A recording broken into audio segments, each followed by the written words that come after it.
Renungan Pagi, Agama yang Bersinar oleh Ellen G. White, 24 Agustus 2023. Mari kita berdoa. Bapa kami yang berada dalam kerajaan surga, Bapa yang penuh kasih, Bapa yang kami sembah melalui anak-Mu, Tuhan kami, Yesus Kristus. Kami bersyukur dan berterima kasih Bapa untuk berkat dan perlindungan Tuhan kepada kami. Terima kasih Bapa untuk nafas kehidupan, untuk kesehatan, dan hari yang baru yang masih Engkau berikan kepada kami.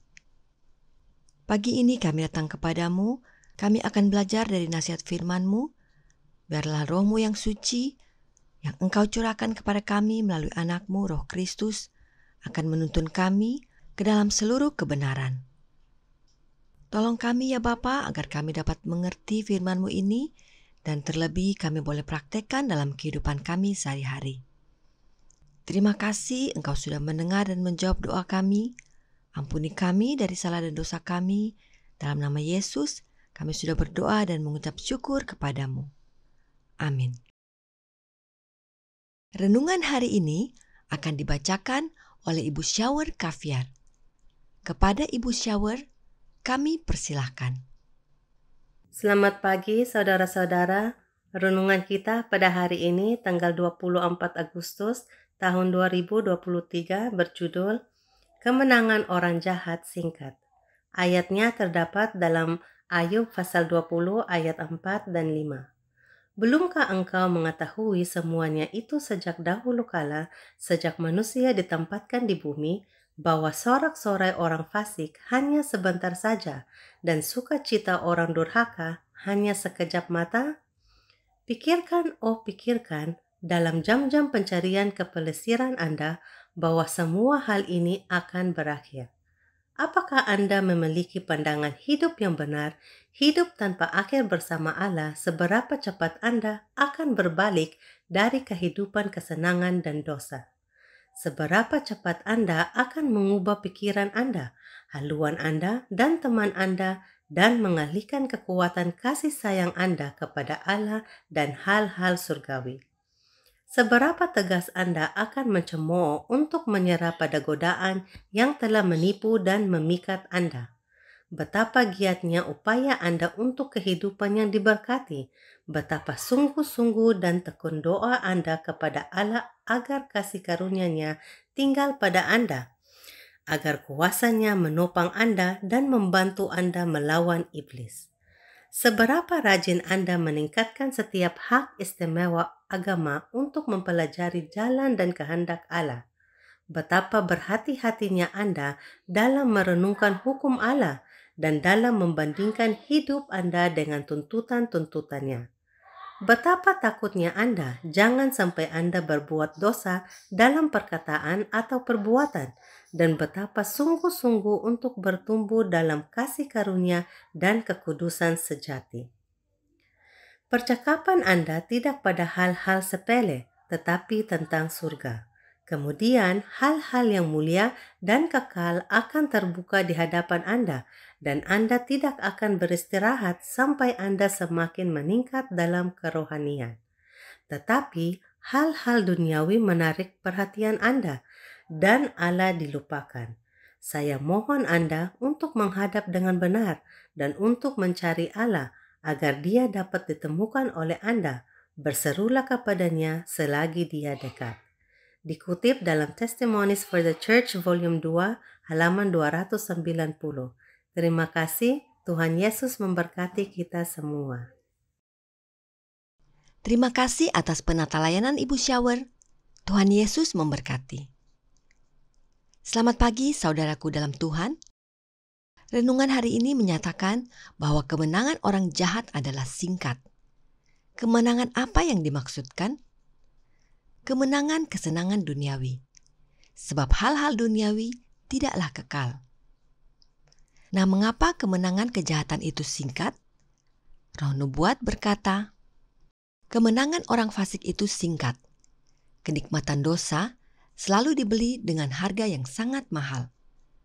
Karena murka Allah terus-menerus menyelimuti orang berdosa, dan pada akhirnya dia akan menyadari betapa menakutkannya jika jatuh ke tangan Allah yang hidup.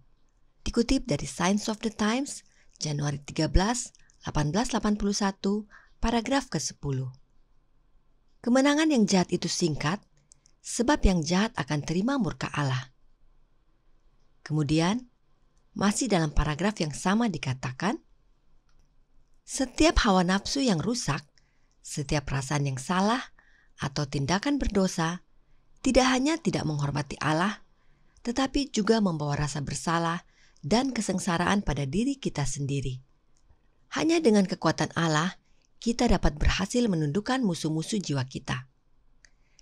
Setiap keinginan yang berdosa harus ditekan. Setiap sifat yang salah harus diatasi, atau semua itu akan menghancurkan kita.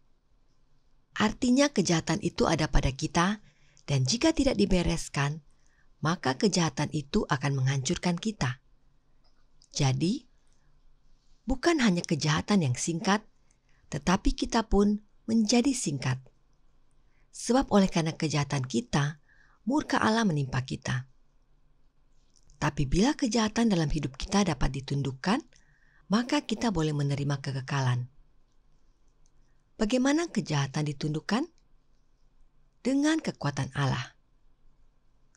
Apakah kekuatan Allah itu? Roh Nubuat menjawab, doa yang terus-menerus akan membuat Anda layak untuk tugas-tugas Anda. Melalui doa, Anda dapat memperoleh kekuatan Allah dan dimampukan untuk berkata bersama Sang Rasul, segala perkara dapat kutanggung di dalam Dia yang memberi kekuatan kepadaku. Dikutip dari Signs of the Times, Agustus 20, 1902, paragraf ke-6. Kekuatan Allah itu adalah Kristus, sebab Kristuslah yang memberi kekuatan kepada kita. Jadi, kejahatan dalam hidup kita dapat ditundukkan hanya oleh kehadiran Kristus dalam hidup kita.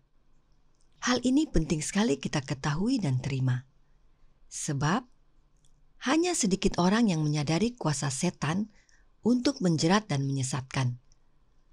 Bahkan pada masa Israel, ia telah melakukan penelitian terus-menerus selama ribuan tahun untuk membuat jalan menuju kehancuran menjadi mudah dan menarik.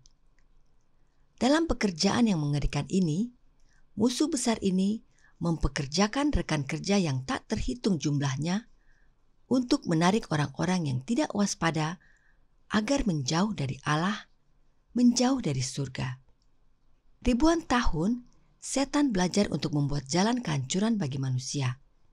Sebab setan tahu bahwa kejahatan itu singkat, maka murka Allah pasti menimpa yang jahat, dan setan mau banyak yang binasa bersamanya. Untuk itu setan punya pekerja yang tak terhitung jumlahnya untuk sesatkan umat Allah. Perhatikan pekerja setan itu tidak terhitung jumlahnya. Artinya, antek-antek setan ada sangat banyak sekali. Itulah orang-orang jahat.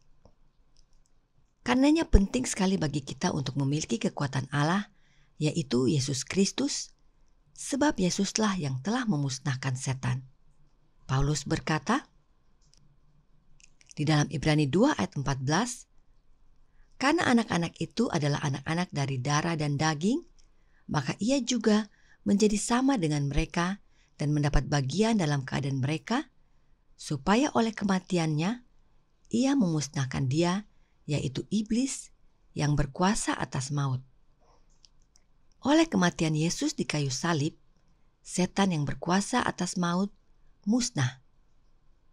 Karenanya, penting sekali bagi kita untuk memiliki Kristus dalam hidup kita, agar kejahatan dimusnahkan dari hidup kita. Bagaimana caranya?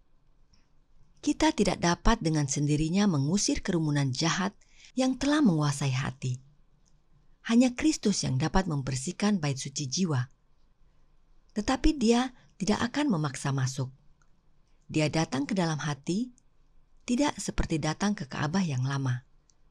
Tetapi Dia berkata, "Lihat, aku berdiri di muka pintu dan mengetok. Jikalau ada orang yang mendengar suaraku dan membukakan pintu, aku akan masuk mendapatkannya." Wahyu 3 ayat 20. Kehadirannya akan membersihkan dan menguduskan jiwa, sehingga itu bisa menjadi bait yang kudus bagi Tuhan dan tempat kediaman Allah di dalam roh. Efesus 2 ayat 21 dan 22. Dikutip dari From Heaven with Love, halaman 100, paragraf kedua.